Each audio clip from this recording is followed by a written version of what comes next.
So what was the worst thing that you ever saw growing up in the Scums?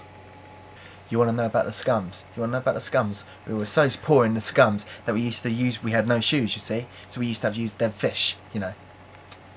And growing up in the Scums, what exactly was a good meal? Some of my fondest memories in the Scums were my good meals, you know. Some days you'd be lucky, you get a little bit of crumbs of bread, but you know, the meat was the important bit.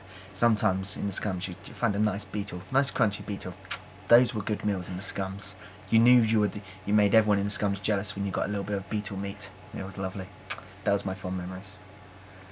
And who do people look up to in the Scums? Who was their hero when they were growing up? Well, growing up in the Scums, it was important that you had someone that you could look up to, that they feel you could climb out of the Scums, because that's what everyone in the Scums want to do. They want to climb out of the Scums. And there's no one that climbed out of the Scums quite like Alan Sugar climbed out of the Scums. You know, he's our real hero. He is a real Scum climber. So do you have a message for other people who are trying to escape the Scums? My advice for people who are going out of the Scums is you have to realise wood, lice and dirt, it's not the way to live. It's not the way at all.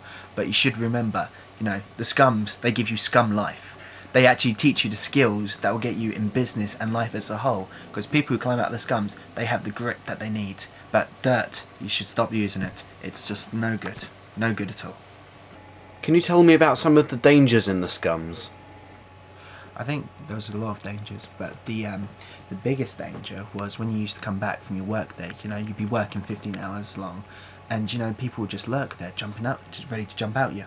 And you know, I came very sort of a popular target because, as well as, you know, my 5p pay for my 15 hours, I would also, they found out that during the lunchtime I would sneak into the lunchroom, and I would take all of the crumbs and, you know, the crust of the bread of the lunches people had eaten. And you know, that's a hot commodity within the Scums. You know, people could live off of bread crust for like a week. So you know, that was a real danger for me there. I got many a beating and many a Scum beating.